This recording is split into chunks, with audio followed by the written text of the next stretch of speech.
پانچواں نبوت کا سال جو ہے اس کے اندر ایک چھوٹی سی بات رہ گئی تھی کہ جب ہجرت حبشہ شروع ہوئی، مسلمان جو ہیں ہجرت کر رہے ہیں، تو حضرت سیدنا صدیق اکبر رضی اللہ تعالی عنہ انہوں نے بھی ہجرت کے لیے آپ سے اجازت مانگی۔ اس پانچویں نبوی کے سال میں رسول اللہ صلی اللہ علیہ وسلم نے انہیں ہجرت کی اجازت دے دی۔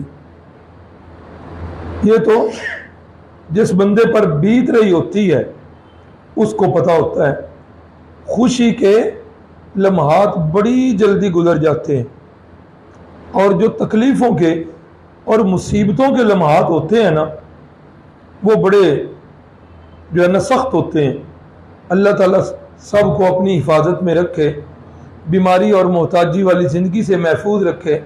رات کے کسی حصے میں کوئی تکلیف ہو جائے، گھر میں بندہ بھی کوئی نہ ہو، اکیلا بندہ ہو، خود جا نہ سکتا ہو اسپتال میں، کوئی لے جانے والا بھی نہ ہو، شاید کسی کو تجربہ ہوگا، اس وقت گھڑی کی یہ جو سیکنڈ والی سوئی ہے نا، اس کی ٹک ٹک ٹک جو ہوتی ہے نا دماغ پر ہتھوڑے بن کے لگ رہی ہوتی، اور بندہ سوچ و بچار کرتا، کئی خیال کرتا، کبھی ادھر کروٹ بدل کبھی ادھر بدل، بڑی دیر کے بعد بندہ جس وقت گھڑی کو دیکھتا ہے اس کے ذہن میں ہوتا ہے کہ اب تو فجر قریب ہو گئی ہوگی، تو گھڑی کی طرف نگاہ ڈالتا ہے تو پتہ چلتا ہے ابھی تو صرف 10 منٹ گزرے۔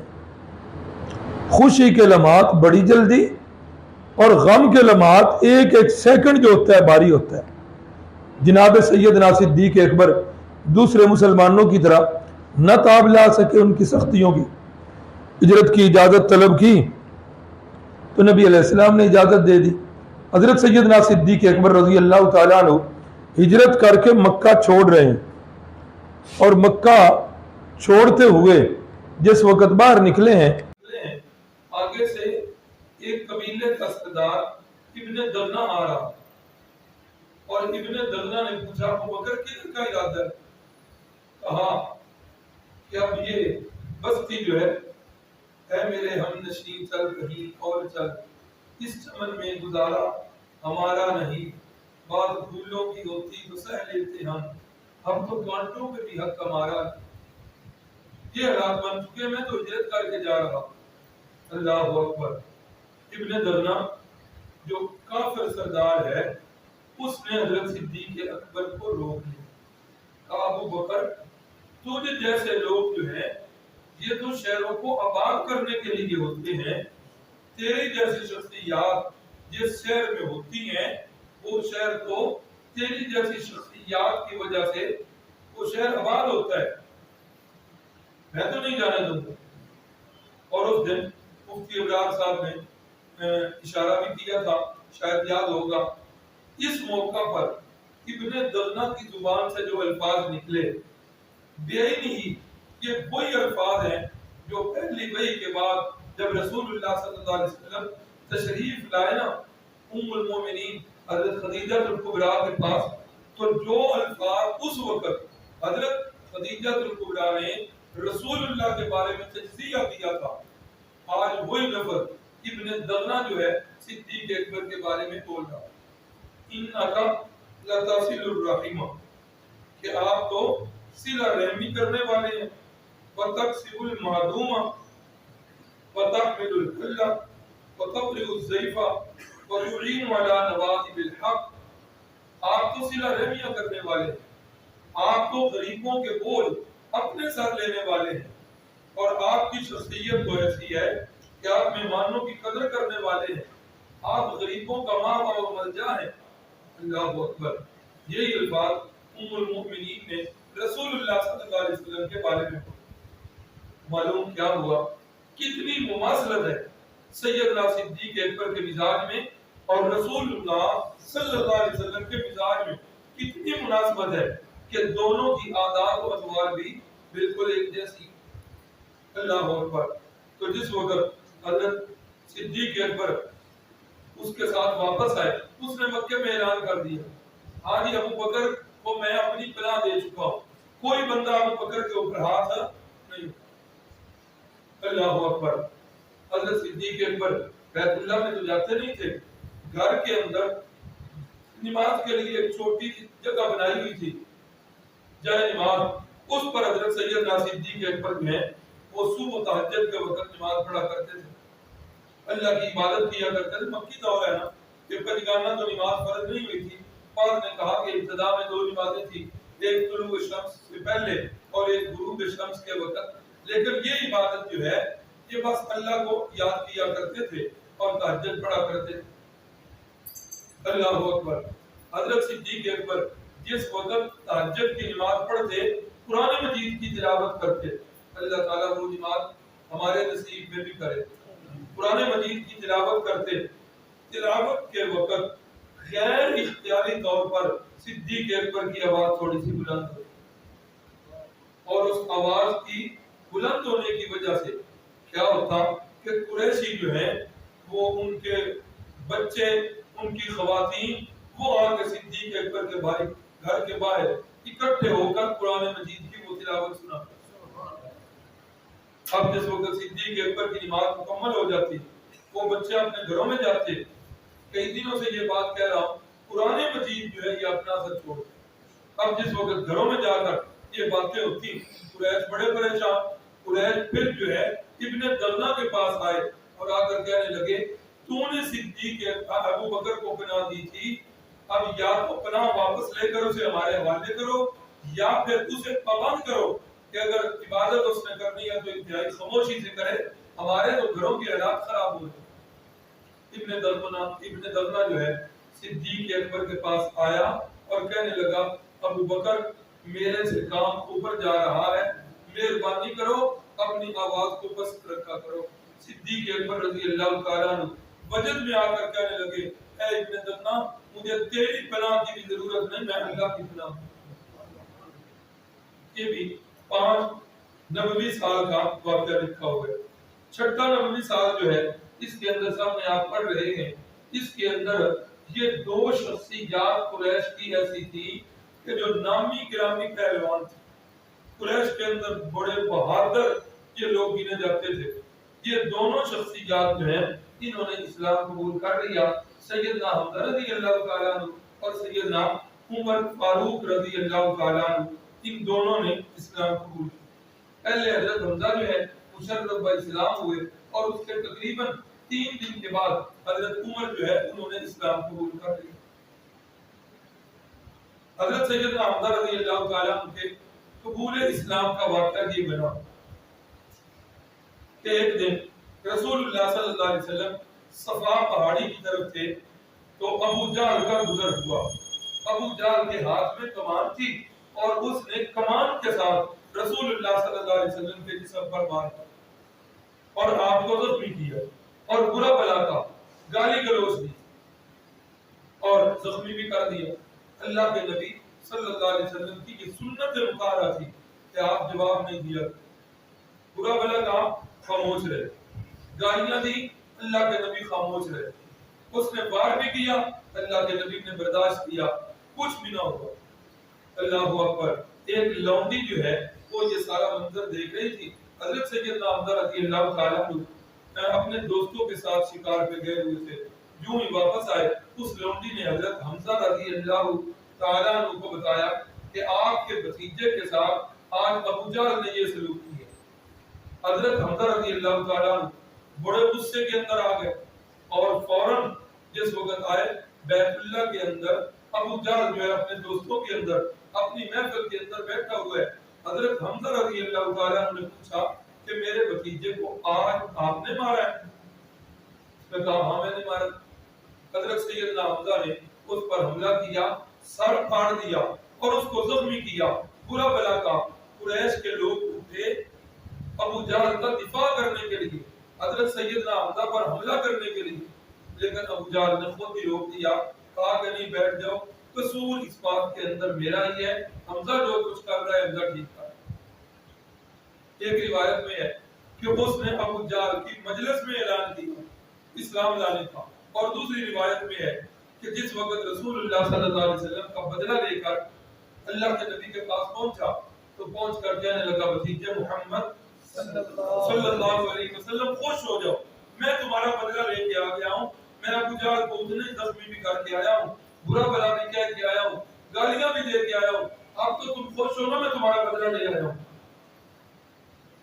رحمت کائنات صلی اللہ علیہ وسلم نے فرمایا چچا جی مجھے تو اس بات کی کوئی خوشی نہیں ہے، مجھے تو خوشی اس دن ہوگی جس دن آپ اسلام قبول کریں گے اور آپ مسلمان ہیں۔ جس وقت حضرت حمزہ نے یہ دعوت سنی تو اسی وقت کلمہ پڑھ لیا، اشہد ان لا الہ الا اللہ واشہد ان محمدا عبدہ ورسولہ، کلمہ پڑھ کے مسلمان ہو گئے۔ یہ قریش کے بڑے بہادر نوجوان تھے، ان کے کلمہ پڑھنے سے قریش کو بڑی تکلیف، پے در پے قریش کو دھچکے لگ رہے ہیں۔ حبشہ کے اندر جو مسلمان چلے گئے تھے ان کو ادھر سے نکالنے کے لیے جو سفارتی وفد بھیجا وہ سفارتی وفد بھی ناکام ہوا۔ مسلمانوں کی تعداد روز بروز بڑھ رہی، کچھ مسلمان جو ہیں وہ جا کر بڑی ٹھاٹ باٹ کی حبشہ کے اندر زندگی گزار رہے ہیں۔ اب ایک مزید دھچکا یہ لگا کہ حضرت حمزہ جو ہے یہ مسلمان ہو، اور اس کے 3 دن بعد حضرت سیدنا فاروق اعظم رضی اللہ تعالیٰ عنہ مسلمان ہو گئے۔ کئی واقعات لکھے ہیں، ایک واقعہ تو شاید پچھلی دفعہ بتایا تھا، ایک اور واقعہ جو ہے مزید نظر سے گزرا ہے۔ حضرت فاروق اعظم خود فرماتے ہیں کہ ایک رات گھر سے باہر مجھے رات ہو، اب سوچا کہاں جاؤں، گھر والوں کو جگانا مناسب نہیں، بیت اللہ میں آیا اور بیت اللہ کے اندر ہی میں لیٹ گیا۔ رات کے پچھلے پہر رسول اللہ صلی اللہ علیہ وسلم تشریف لائے۔ حضرت عمر فرماتے ہیں کہ میں ان کو دیکھ کر جو ہے وہ بیت اللہ کے غلاف میں چھپ گیا اور بیت اللہ کے اندر بیٹھ گیا، چھپ گیا غلاف کے اندر۔ تو پھر رسول اللہ صلی اللہ علیہ وسلم نے آ کر نماز پڑھنی شروع کی، اور اس نماز کی کیا ہی کہنے جو رسول اللہ صلی اللہ علیہ وسلم پڑھا کرتے تھے۔ اللہ اس نماز کا کچھ حصہ ہمیں بھی نصیب فرما دے۔ انہو لما قام عبد اللہ یدعوہ قادوا یکونون علیہ لبادا۔ میں نے اپنی زندگی کے اندر دیکھا ہے آپ حضرات میں سے جن کو یہ موقع نصیب ہوا ہے انہوں نے بھی دیکھا ہوگا ہمارے پیر و مرشد حضرت سید عنایت اللہ شاہ صاحب بخاری اللہ ان کی قبر کو منور فرمائے، نماز پڑھتے ہوئے یا دعا کرتے ہوئے آپ حضرات میں سے کسی نے دیکھا ہوگا۔ بھائی اکرام صاحب نے دیکھا ہوگا، بھائی سرور صاحب، ان کے گھر میں تو حضرت شاہ جی کا قیام ہوا کرتا تھا۔ یقین مانیے جس وقت شاہ صاحب نماز پڑھ رہے ہوتے انہیں کی دو پیش کی ہوش نہیں۔ بھائی برکات اللہ صاحب کے والد صاحب اللہ ان کی قبر کو منور فرمائے، انہوں نے خود بتایا، کہنے لگے کہ میں ایک دن گجرات چلا گیا تو وہ ترتیب ایسی ہے کہ حال جو ہے وہ بند ہوتا ہے رات کو، تو ان کے والد گرامی فرماتے ہیں کہ میری نیت کے اندر چونکہ وہ اپنی بات تھی کہ میں نے آج رات حضرت شاہ جی کی رات کی عبادت دیکھنی، کہتے ہیں کہ میں نے بھی کیا کیا، بہت بڑا حال ہے، سکون ہے اس کے اندر۔ کہتے ہیں کہ میں ایک ستون کی اوٹ میں چھپ کے بیٹھ گیا، خادم آیا، اس نے آ کر مسجد کو دیکھا اندر کوئی بھی نہیں، دروازے بند کر کے چلا گیا، اب مقفل کر کے چلا گیا۔ کہتے ہیں کہ رات میں لیٹ گیا ادھر، اس وقت پتہ چلا جب شاہ جی کے کمرے کا دروازہ کھلا اور شاہ جی اندر تشریف لے آئے۔ اب شاہ جی کو یقین ہے کہ مسجد کے حال کے اندر اب کوئی بندہ نہیں ہے، لیکن یہ بزرگ اندر تھے۔ اللہ واحد سے جانتا ہے، فرماتے ہیں کہ میں نے وہ شاہ جی کی نماز شاہ جی پڑھ رہے تھے اور فرماتے ہیں کہ بلا مجھے آ شاہ جی پھر نماز اتنی لمبی پڑی، اور اس کے بعد جس وقت ان کے والد گرامی فرماتے ہیں شاہ جی دعا کر رہے تھے تو مجھے بالکل ایسے محسوس ہو رہا تھا جیسے اللہ کے ساتھ باتیں کر رہے تھے۔ اور یہ حضرت شاہ جی کا نہیں، تقریباً اکابرین علماء دیوبند کا یہی حال۔ اللہ ان سب کی قبر کو منور فرمائے۔ تو ایک امتی جو ہے اس کی نماز کی یہ کیفیت، تو اللہ کے نبی کی نماز کی کیا ہے۔ تو حضرت فاروق اعظم خود فرماتے ہیں اللہ کے نبی صلی اللہ علیہ وسلم نے نماز شروع کی اور نماز کے اندر جو ہے نا سورۃ الحاقہ کی تلاوت شروع کر دی۔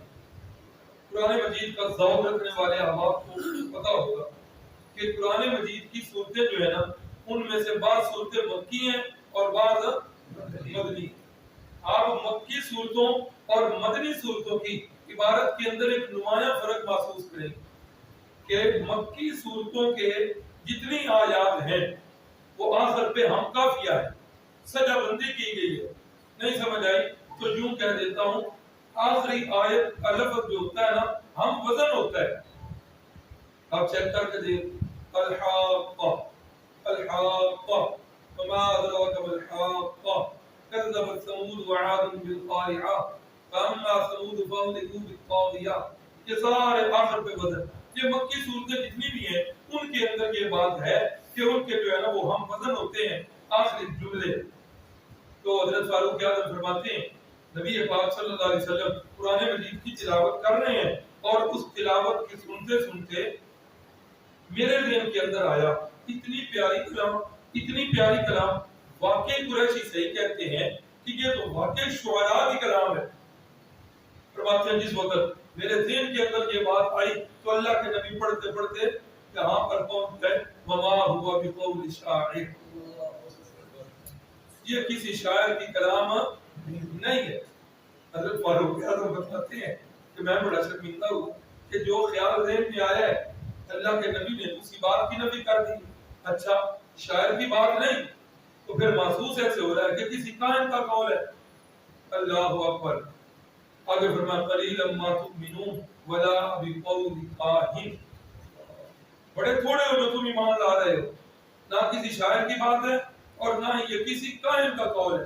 حضرت عمر فرماتے ہیں کہ جس وقت یہ باتیں میرے ذہن میں آئیں اسی وقت ان کے جواب آئے. اسلام کی پہلی جو ہے نا کرن وہ میرے دل کے اندر اپنا اثر چھوڑ. قرآن مجید ہے اس کا ایک اپنا اثر. حضرت فاروق اعظم غصے کے بڑے مشہور ہیں بڑی جذباتی طبیعت کے. علامہ ابن قیم رحمہ اللہ نے لکھا ہے فرماتے ہیں کہ حضرت عمر جو ہے ان کا مزاج ایسا تھا پل بھر میں غصہ اور پل بھر میں بعض اوقات نرمی بھی آ جایا کرتی. اور میں جس وقت حضرت فاروق اعظم کی سیرت کا کچھ مطالعہ کرتا ہوں تو مجھے محسوس ہوتا ہے ابن قیم نے تو اپنا جملہ لکھا اللہ اس کی قبر کو منور فرمائے. میرا ذوق یہ ہے کہ حضرت عمر غصے کے بڑے سخت تھے لیکن وہ پل بھر میں جو نرمی آتی وہ ایسے نہیں آتی تھی. وہ قرآن سن کے آیا ہے اور یہ صحابہ کی صفت ہے. یہ قرآن مجید کا عنوان ہے کہ صحابہ کرام جب قرآن مجید کی آیات سنتے جتنے بھی ان کے جذبات بڑھتے ہوتے تھے اللہ کے قرآن کی آیات آگے ہو جایا کرتی تھی صحابہ کرام کے جذبات پیچھے ہو جائے. حضرت فاروق اعظم کے کئی واقعات ہیں. اب جو ہے نا ٹائم نہیں کہ میں آپ کو وہ سارے واقعات میں ان کا احاطہ کروا سکوں. میں ایک واقعے کی طرف اشارہ کر دیتا ہوں. جب رسول اللہ صلی اللہ علیہ وسلم کی وفات ہو گئی واقعہ ذہن میں آ گیا حضرت فاروق اعظم کی کیا کیفیت ہے ذہن میں آ گیا. تلوار لہرا رہے ہیں اور کیا کہہ رہے ہیں کہ جس بندے نے یہ کہا اللہ کے نبی وفات آ گئے ہیں میں اس کا سر قلم کر دوں.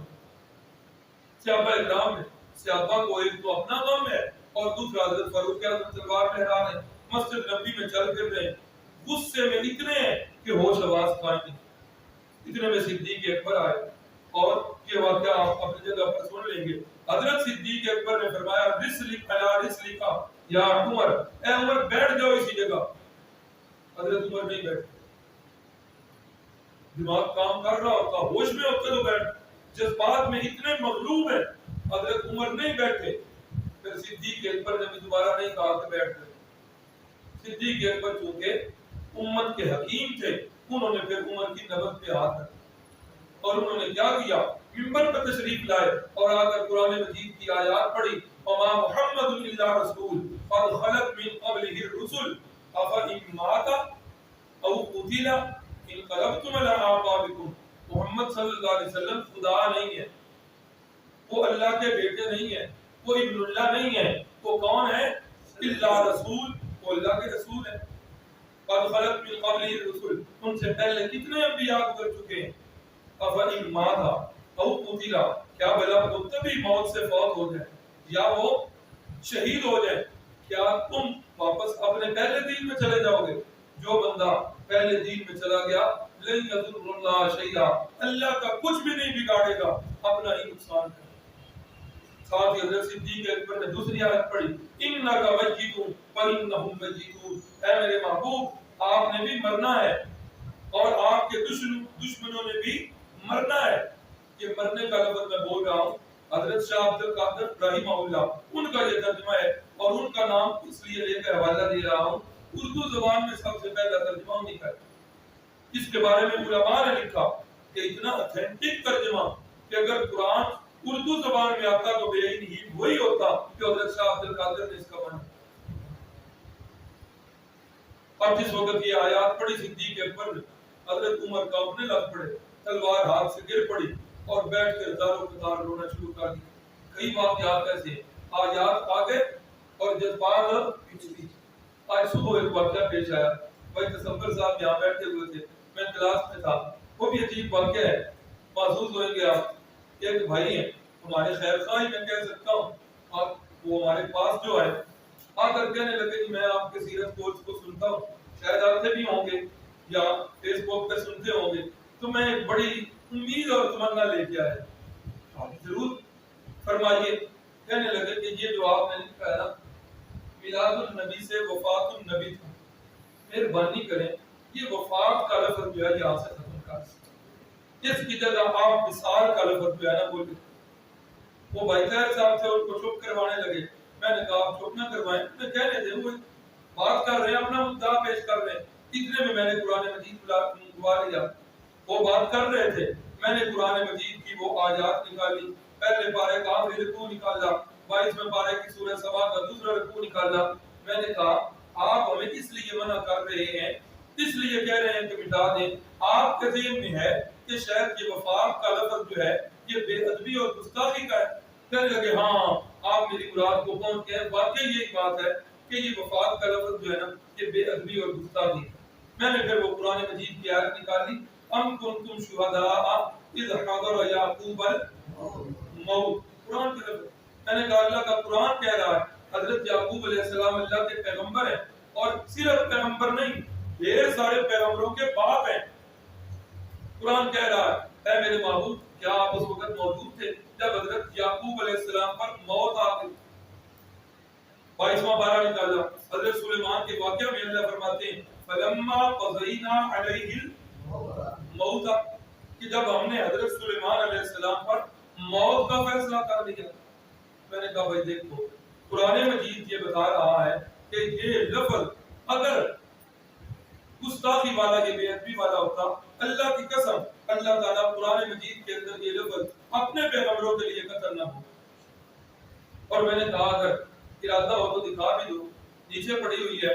میں نے کہا اگلے دن یہ بھی سبق پڑھایا ہے بخاری جلد ثانی کے اندر. امام بخاری رحمہ اللہ، میں نے کہا وہ ہم سے بھی بڑے تھے، وہ عاشق رسول بھی تھے، محب رسول بھی تھے. اللہ کے نبی کے زمانے کے فوراً بعد ان کا زمانہ ہے. امام بخاری نے جلد ثانی کے اندر 3 باب لگاتار آگے پیچھے جو ہے 3 باب مستقل باندھے ہیں. باب وفات النبی صلی اللہ علیہ وسلم، 3 جگہ اس باب کو ذکر، مختلف روایات اس کے اندر لے کے آئے. تو میں نے کہا یہ الفاظ بخاری کے اندر بھی ہیں اور ان سے بڑے الفاظ جو ہیں وہ قرآن مجید کے اندر ہیں.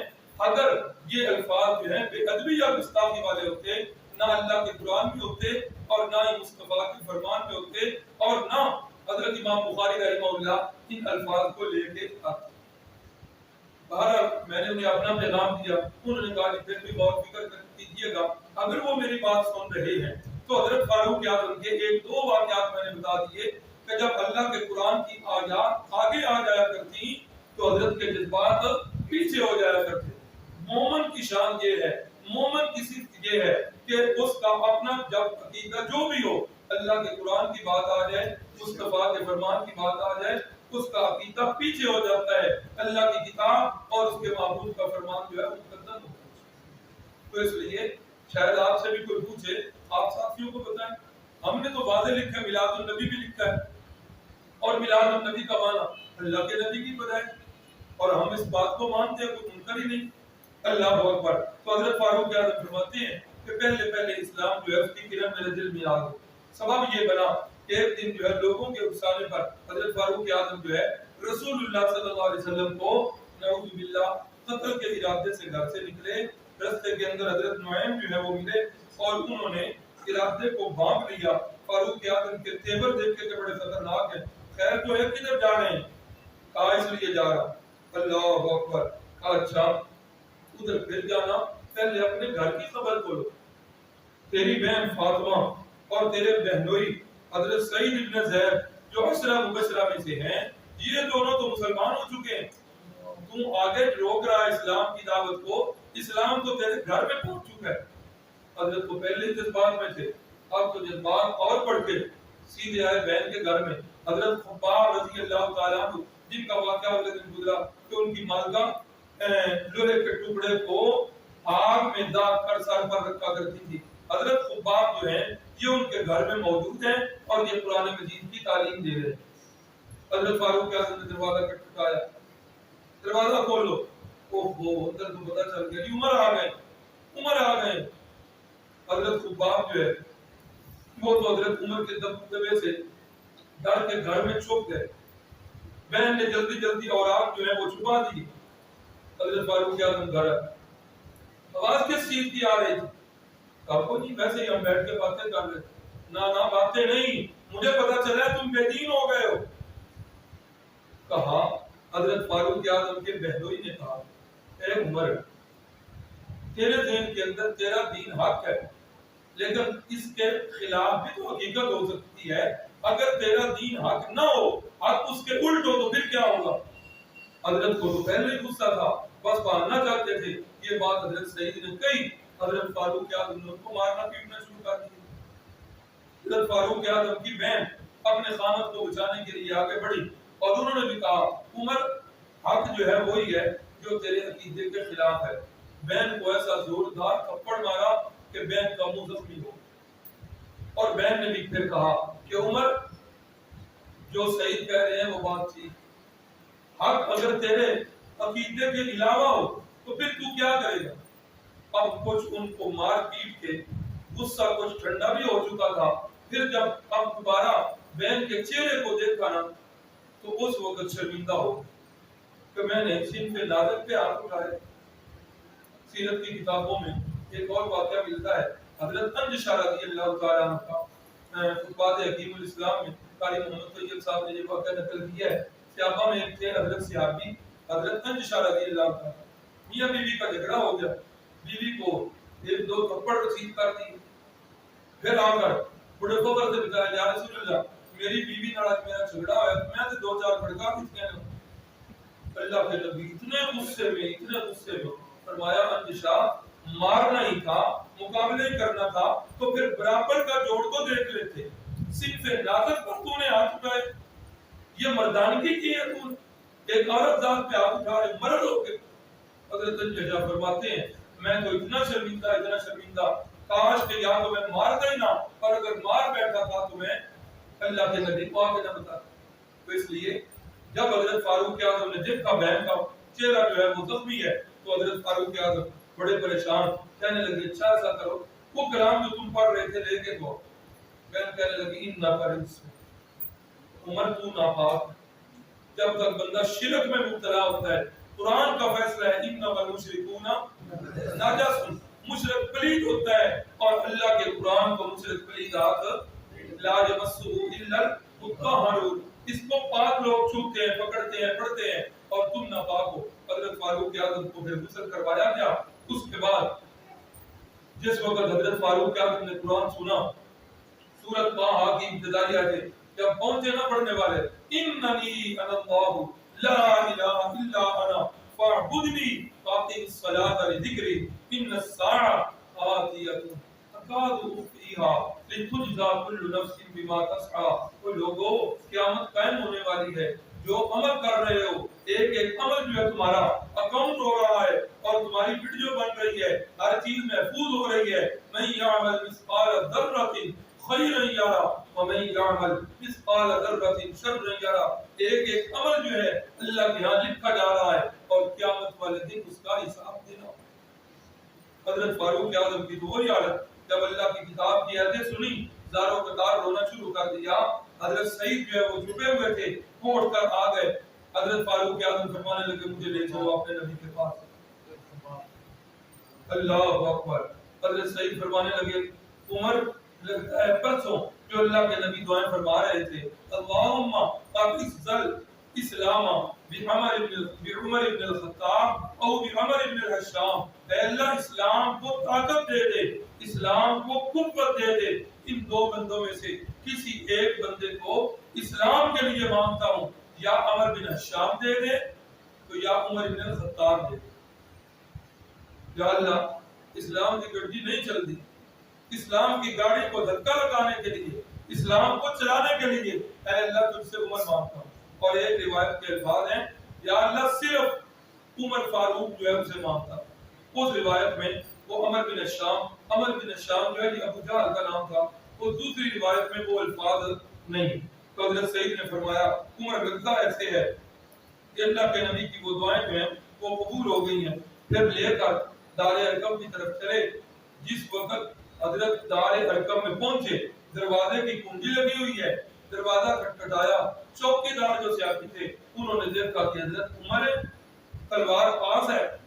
ہوئے ہوئے آپ کو خراب ہو گئی، صحابی گھبرا گئے، یا رسول اللہ عمر حضرت حمزہ جو 3 دن پہلے اسلام قبول کر چکے تھے، گھبراہٹ کے احساس سے کیوں خیر سے ہے کہاں عمر آ گئے ہیں۔ حضرت حمزہ نے فرمایا ڈرتے کیڑی کر لو، دروازہ کھولو، اگر غلط ارادے سے آیا ہے اسی کی تلوار سے اس کا فیصلہ حمزہ کرے، اور اگر صحیح ارادے سے آیا ہے تو وہ ہمارا بھائی ہے، ہماری سارا۔ حضرت فاروق اعظم تشریف لائے اور آ کر رسول اللہ کے قدموں میں گر پڑے، روتے ہوئے پچھلے گناہوں کی معافی مانگی اور آگے اللہ کے نبی کے دست مبارک پر اسلام کو قبول کر لی۔ اسلام قبول کر کے تھوڑی دیر بیٹھے، احوال دل سنائے، پھر نماز کا وقت ہوا، رسول اللہ نے فرمایا کہ نماز پڑھے۔ حضرت عمر بولے کہاں پڑھنی ہے؟ فرمایا عمر یہیں دار ارقم میں پڑھنی ہے۔ یا رسول اللہ عمر کے آنے سے پہلے بھی دار ارقم میں عبادت، عمر کے آنے کے بعد بھی دار ارقم میں عبادت، فرق پھر کس چیز کا؟ عمر کیا چاہتے ہیں؟ فرمایا نہیں عمر چاہتا یہ ہے کہ اب جو ہے نماز ہوگی تو بیت اللہ کے اندر ہوگی۔ عمر دیکھنا چاہتا ہے کہ کوئی ہے ماں نے ایسا لال جنا جو عمر کو روک کے نہیں۔ پھر حضرت حمزہ اور حضرت عمر یہ آگے ہوئے ہیں اللہ کے نبی کے 2 باڈی گارڈ کی حیثیت سے، اور صحابہ کرام پیچھے ہیں۔ اللہ کے نبی کو اپنے دلوں میں لیا ہوا ہے، اللہ کے نبی کے گرد حفاظتی دستہ ہے، اور اللہ کے نبی شان و شوکت سے بیت اللہ کی طرف جا رہے ہیں، اور عمر اپنی تلوار لہرا لہرا کے کہہ رہے ہیں ہے کسی کا دل اپنی بیوی کو بیوہ کرانے کے لیے، ہے کسی کا دل بچے یتیم کروانے کے لیے، آؤ آج عمر جو ہے اپنے پیارے کا غلام بن چکا ہے، کسی کے اندر طاقت تو وہ روک کے دکھا۔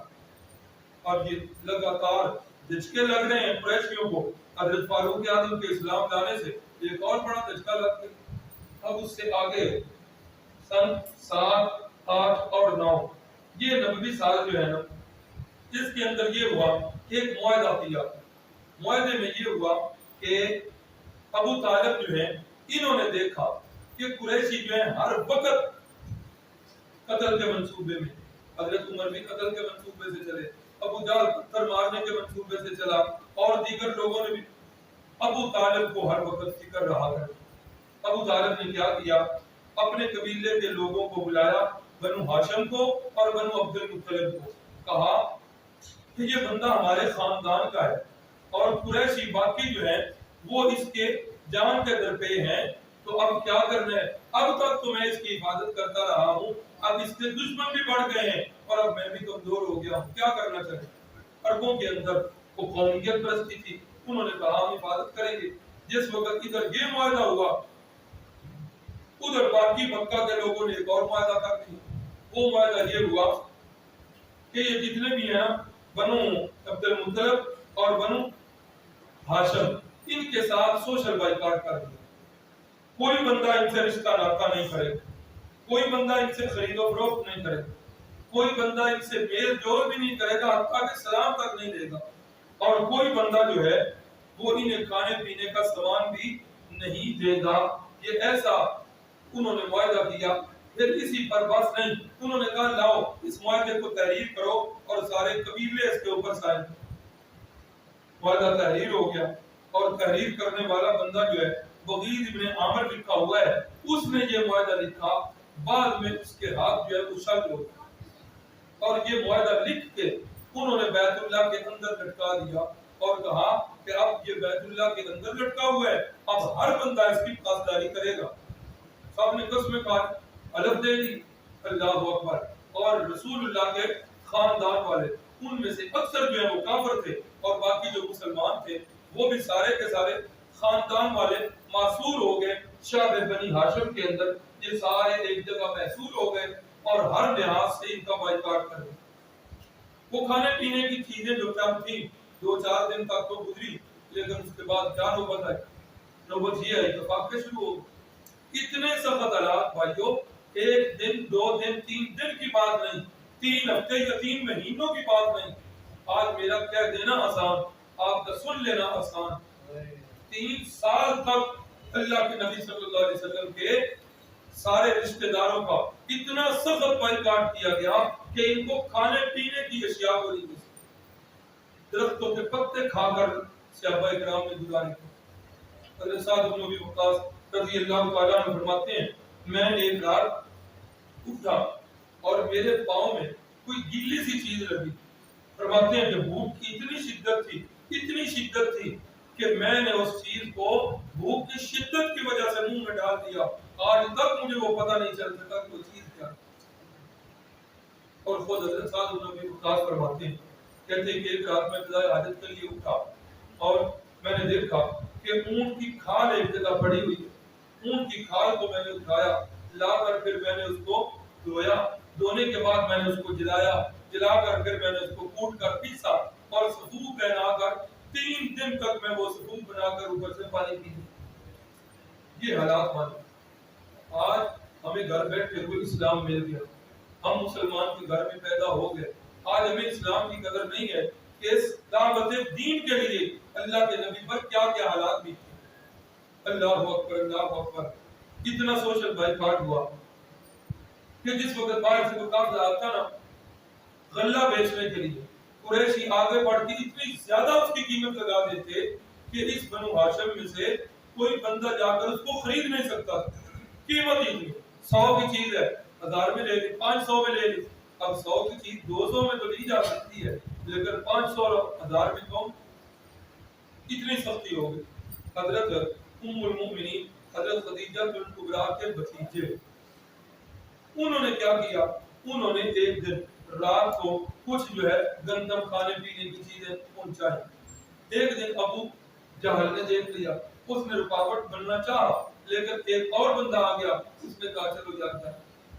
کچھ لوگ جو ہے اندر دل کے اندر وہ جو ہے اس معاہدے کے خلاف تھے۔ انہوں نے پھر کیا کیا؟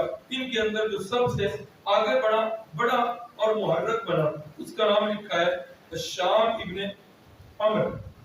الشام ابن عمر ایک دن گھر میں بیٹھ کے کھانا کھانے لگا، سوچنے لگا کہ میں جو کھانا کھا رہا ہوں اور میری ہی قوم کے بچے جو ہیں اتنی چیخوں کی رات ان کو ان کی آواز آتی ہے، بلک بلک کے رو رہے ہوتے ہیں، میرا اس طرح کھانا ٹھیک ہے؟ سوچ میں پڑ گئی، کہنے لگا یہ کام مجھ سے تو نہیں ہو سکتا۔ پھر اس نے سوچا کہ اکیلا میں کیا کروں، کسی کو اپنا ہم نوا بناؤں۔ اٹھا ایک اور بندہ جس کا نام لکھا ہے زہیر ابن ابی امیہ، اس کے پاس جا کر کہنے لگا زہیر یار سچی بتاؤ، تجھے یہ بات گوارا ہو جاتی ہے کہ تو پیٹ بھر کے کھائے اور تیرے قبیلے کے لوگ جو ہیں وہ خالی پیٹ ہیں؟ اس نے کہا یار نہیں ہو سکتا، لیکن اب میں اکیلا کیا کروں گا، کوئی میرے ساتھ دوسرا بھی تو ہو۔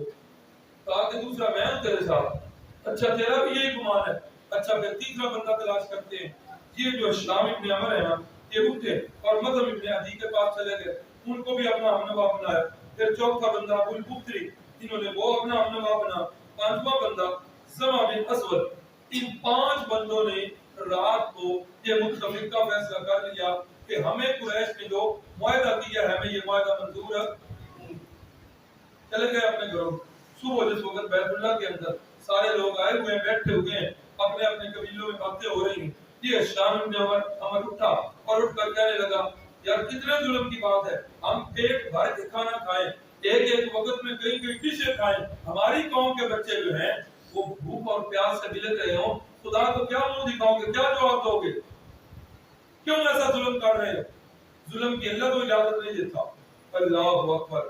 جس وقت یہ اٹھا ابو جہل اٹھ کر کہنے لگا بیٹھ جا، یہ معاہدہ جو ہے ہم سب نے متفقہ طور پر منظور کیا ہے، اس معاہدے سے کوئی بندہ انحراف نہیں کر سکتا، سب نے دستخط کیے ہیں، بیت اللہ کے اندر یہ معاہدہ لگا ہوا ہے، خبردار بیٹھ جاؤ۔ اب اس وقت ابو جہل انہیں بٹھانے لگا، ان کے دوسرے ساتھی زہیر ابن ابی امیہ اور مطلب ابن عدی جو ہے وہ کھڑے ہوئے کہنے لگے جس دن یہ معاہدہ لکھا جا رہا تھا ہم اسی وقت اس معاہدے کی خلاف ورزی کر رہے تھے. ٹھیک ہے عقیدہ اور مذہب اپنا اپنا، لیکن یہ کیا ہے کا انصاف کہ ہم پیٹ بھر کے کھانا کھائیں. 4-5 بندے جس وقت مجمع میں اٹھے، ابو جہل بے ایمان، اسلام نے اس کا نام ابو جہل رکھا ہے، جس کا نام ویسے عمر ابن ہشام تھا اور اس کی کنیت ابو الحکم تھی، حکمتوں کا باپ، بڑا دنا بندہ تھا. یہ تو جب اس نے حق کی مخالفت کی تب ابو جہل بنا. جس وقت یہ 5 بندوں کی ایک آواز کو سنا کہنے لگا اب مجھے پتا چل گیا ہے یہ اتفاق کی بات نہیں، یہ رات ہی رات میں آپس میں کہیں اور معاہدے ہو چکے ہیں، یہ ایسے بات نہیں کر رہے. خیر یہ 5 بندے اٹھ کے کہنے لگے ہم بیت اللہ کے اندر جا کر اس معاہدے کو پھاڑنے لگے ہیں، کوئی روک سکتا ہے تو روک. کچھ لوگ اٹھے ان کو روکنے کے لیے. اتنے میں حضرت سیدنا علی المرتضیٰ کے والد اور رسول اللہ کے چچا جان ابو طالب جو ہے وہ بیت اللہ کے اندر آ. انہوں نے کہا بھائی سارا روڑا سن لیا، اختلاف سن لیا. انہوں نے کہا کیا بھائی سارے بیٹھ جاؤ، ایک بات میں کرنے لگا ہوں. کہا کیا بات؟ کہا میرے بھتیجے محمد صلی اللہ علیہ وسلم نے مجھے ایک بات بتائی ہے، اگر اس کی بات سچی تو پھر آپ جو ہے چپ کر جانا اور اس معاہدے کو ختم کر دیں، اور اگر اس کی بات سچی نہ ہوئی تو پھر ہم اس محمد کو آپ کے حوالے کر کے آپ کے ساتھ ملیں. کہا ٹھیک ہے یہ تو بات منظور ہے، کیا بات بتائیے؟ صاحب میرے بھتیجے نے بتایا ہے کہ وہ معاہدہ جو تم نے لکھ کے بیت اللہ کے اندر دیوار کے ساتھ لٹکایا ہوا ہے، باہر سے تالا لگا کے بیت اللہ کے دروازے کو مکمل کیا ہوا ہے، میرے بھتیجے نے یہ بتایا ہے کہ اس معاہدے میں جہاں جہاں تحریر لکھی ہوئی ہے دیمک کا کیڑا جو ہے ایک ایک لائن کے اوپر چل کے وہ ساری تحریر مٹا چکا ہے، اور تحریر کے اوپر جو اللہ کا نام لکھا ہوگا وہ باقی ہے، باقی نیچے سے سارا کاغذ جو ہے کاغذ سلامت ہے. جہاں جہاں تحریر تھی وہ تحریر جو ہے دیمک کا کیڑا چاٹ چکا ہے. اب یہ اتنی بڑی بات بہت سارے لوگ کہنے لگے ہاں جی اگر وہ کیڑا چاٹ چکا ہوا تو پھر جو ہے نا ہم اس معاہدے کو ختم کریں گے، اور اگر اس نے نہیں چاٹا محمد تو 3 سالوں سے مکے سے باہر ان کو کیا پتا. ایسے ہی اس نے بات کہی ہے. ابو طالب نے کہا کھولو تو دیکھ لو. بیت اللہ کا تالا کھولا، دروازہ کھول کے اندر تحریر کو دیکھا، ساری تحریر کو دیمک کا کیڑا جو ہے ختم کر. اب سب کا منہ لٹک گیا، لیکن ماننے والوں نے پھر بھی نہ مانا، پھر کہنے لگے کہ محمد کا جادو جو ہے وہ اس پر بھی چل گیا. تو یہ 7، 8 اور 9 نبوی کا یہ واقعہ شعب بنی ہاشم کے اندر اللہ کے نبی اور آپ کے خاندان والے محفوظ رہے. اسی دوران جو ہے نا ایک یہ بھی واقعہ بنا معجزہ شق کے قمر. پہلے گزرا شق کے صدر. شق کا کیا معنی؟ چیرنا پھاڑنا. یہ ہے شق کے قمر، اور قمر کا معنی چاند. چاند کا 2 ٹکڑے ہو. قریشی یاد ہے کیا محمد صلی اللہ علیہ وسلم آج رات جو ہے چاند بڑے جوبن پہ ہے، اگر تو چاند کو 2 ٹکڑے کر کے دکھا دے تو ہم تیرے اوپر ایمان لے آئیں. رسول اللہ صلی اللہ علیہ وسلم نے فرمایا سوچ لو. کہا سوچ لیا، سوچ سمجھ کے آئے. نبی پاک صلی اللہ علیہ وسلم نے جو انگلی مبارک سے اشارہ کیا، چاند کا آدھا حصہ جبل ابی قبیس سے ادھر چلا گیا اور آدھا حصہ جو ہے چلتے چلتے ادھر. 2 ٹکڑے ہو گئے.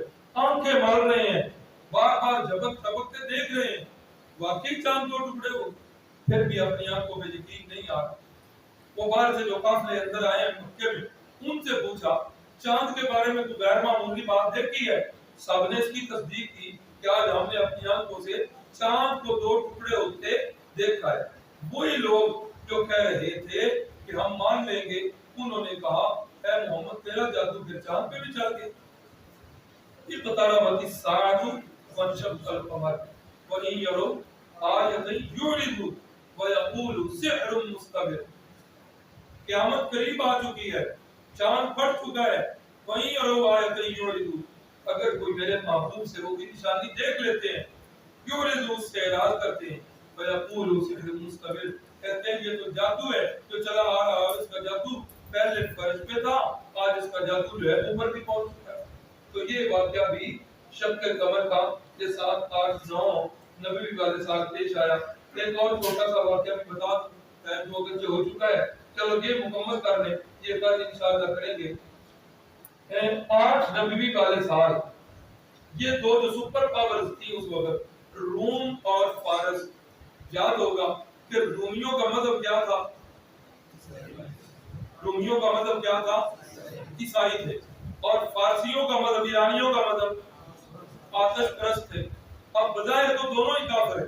ان دونوں کی آپس میں جنگ لگ، ایرانیوں نے جا کے رومیوں پہ حملہ کر دیا. اسلام کو اس سے کیا غرض کہ ان کی دونوں کافروں کی آپس میں جنگ لگ گئی ہے، نہ کوئی اسلام کو فائدہ نہ کوئی اسلام کو نقصان. لیکن ہوا کیا، جس وقت یہ جنگ لگی نا، اس جنگ کے اندر ایرانیوں نے چونکہ حملہ کیا تھا رومیوں پر. اچھا، رومی جو ہیں مذہباً عیسائی تھے.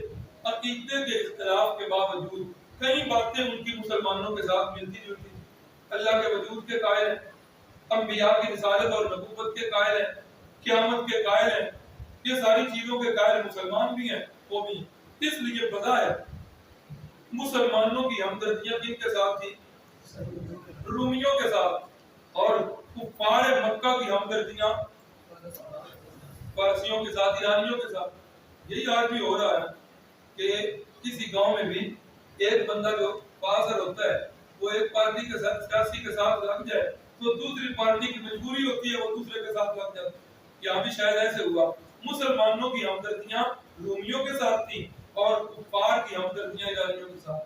اب ایرانیوں نے حملہ کیا، ایرانی غالب آ گئے اور رومی شکست کھا گئے، مغلوب ہو گئے. اب کیا ہوا؟ کفار نے شور مچا دیا.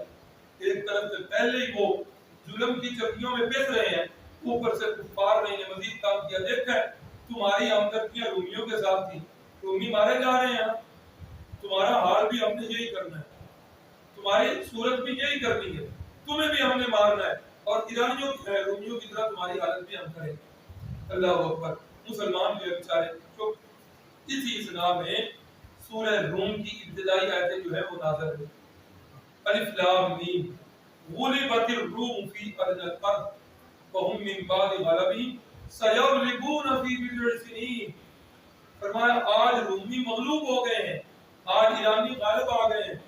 وهم من بعد غلبهم سيغلبون، اس مغلوب ہونے کے بعد ان قریب رومی جو ہے یہ ایرانیوں پر غالب آ جائیں. فی بضع سنین، چند سالوں کے اندر یہ معاملہ ہو. اب یہ آیتیں نازل ہوئی، صدیق اکبر کے کان میں پڑی. صدیق اکبر کو نکلے مکے کے بازاروں میں اور صدیق اکبر نے اعلان کیا کہ ان قریب جو ہے رومی یہ غالب آئیں گے اور ایرانی جو ہے یہ مغلوب ہو جائیں. امیہ بن خلف چل رہا تھا بازار میں. اس نے کہا ابو بکر جھوٹ نہ بول کہ انی مار پئی ہے وہ تو صدیاں اٹھن جو نہیں رہے. صدیق اکبر نے کہا نہیں میں کہہ رہا ہوں. اس نے کہا نہیں ہوگا. صدیق اکبر نے کہا لگا لو شرط. اس کو کوئی جواز نہ بنا دے. یہ مکی زندگی کا واقعہ ہے. شرط مدینے کے اندر آ کر حرام ہو گئی تھی. یہ مکی زندگی کا واقعہ ہے. حضرت صدیق اکبر نے کہا شرط لگا لو. اس نے کہا لگا. کتنے سال؟ حضرت صدیق اکبر نے کہا 3 سالوں کے اندر جو ہے نا رومی ایرانیوں پر غالب آ جائیں. اس نے کہا ٹھیک ہے. کتنی شرط؟ 10 اونٹ لگ. ٹھیک ہے. اب جس وقت صدیق اکبر نے رسول اللہ صلی اللہ علیہ وسلم کو آ کے بتایا یا رسول اللہ میں تو یہ شرط لگا کے آ گیا ہوں 3 سالوں کے اندر جو ہے یہ رومی ایرانیوں پر غالب آ جائیں گے، 10 اونٹ کی شرط لگا چکا ہوں. رسول اللہ صلی اللہ علیہ وسلم نے فرمایا ابو بکر تیروں کی نیا کر کے 3 سال لگے. 3 سالوں میں تو یہ نہیں. قرآن نے لفظ بولا بضع سنین. بضع کا لفظ جو ہے 3 سے 9 تک چلتا ہے. 9 سال کے اندر اندر یہ جو ہے نا غالب آئیں گے. حضرت صدیق اکبر اٹھے پھر امیہ ابن خلف کے پاس اور جا کر اسے کہا کہ بھئی ایسا کرو تھوڑی سی ترمیم کر لو شرط کے اندر.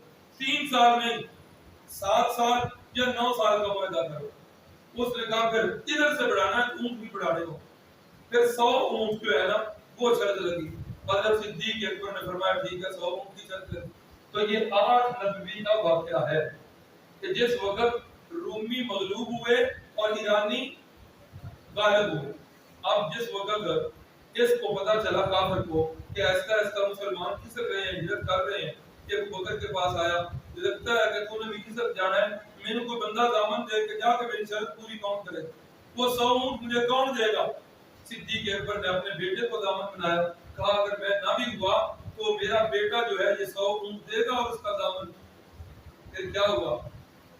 8، اس کے بعد 9، 10، 11، 12 اور 13، 7 سال اگر لیے جائیں، 7ویں سال میں تو ہجرت کا دوسرا سال تھا، اور اس دوسرے سال میں مسلمانوں کی اور قریشیوں کی پہلی جنگ ہوئی۔ کون سی؟ جنگ بدر۔ تو جس دن بدر میں اللہ رب العزت نے مسلمانوں کو فتح دی تھی، اسی دن رومی جو ہے ایرانیوں پر غالب آ گئے۔ تو یہ قرآن مجید کی اور رسول اللہ صلی اللہ علیہ وسلم کی یہ نشین گوئی بھی پوری ہوئی، اور اس کے لیے سیرت نگاروں نے لکھا ہے کہ یہ 8 نبوی کا سال تھا۔ اللہ تعالیٰ ہم سب کو سیرت النبی پر چلنے کی توفیق عطا فرمائے۔ ہاں جی، ہماری ایک بچی شیخ سلیم صاحب وفات پا چکے ہیں، اللہ ان کی قبر کو منور فرمائے۔ ان کی بیٹی نے جب ہمارے پاس پڑھا تو اس نے آن لائن جو ہے خواتین کے لیے ترجمے کی کلاس کا آغاز کیا ہوا ہے۔ جن حضرات کے خواتین یا گھروں والی آن لائن پڑھنا چاہتی ہوں تو وہ رابطہ کر لے، تو ان کا رابطہ کروا دیں گے، تو وہ آن لائن پڑھا دیا کریں گی۔ الحمدللہ اس وقت جامعہ میں بھی پڑھا رہی ہیں، نیچے تہہ خانے میں طالبات کو، اور گھر جا کر وہ آن لائن جو ہے تفسیر کی کلاس لے رہی ہیں۔ اللہ تعالیٰ ہماری اس بچی کے نصیب اچھے کرے، اللہ تعالیٰ ان کی مشکلات کو آسان کرے، اور اللہ تعالیٰ خود ہی ان کا کفیل بن۔ بسم اللہ الرحمن الرحیم۔ ایک اور چٹائی ہے قاری صاحب نے بھیجی ہے کہ ساتھیوں نے دعوت والا کام جو ہے شاید روک دیا ہے، دعوت جو ہے وہ کام کریں اور ساتھیوں کو ترغیب دیں۔ ہماری کوشش سے کوئی ایک ساتھی بھی عقیدے کے اندر بہتر ہو گیا یا عمل کے اندر، ممکن ہے ہمارے لیے یہ نجات کا ذریعہ بن۔ بسم اللہ الرحمن الرحیم۔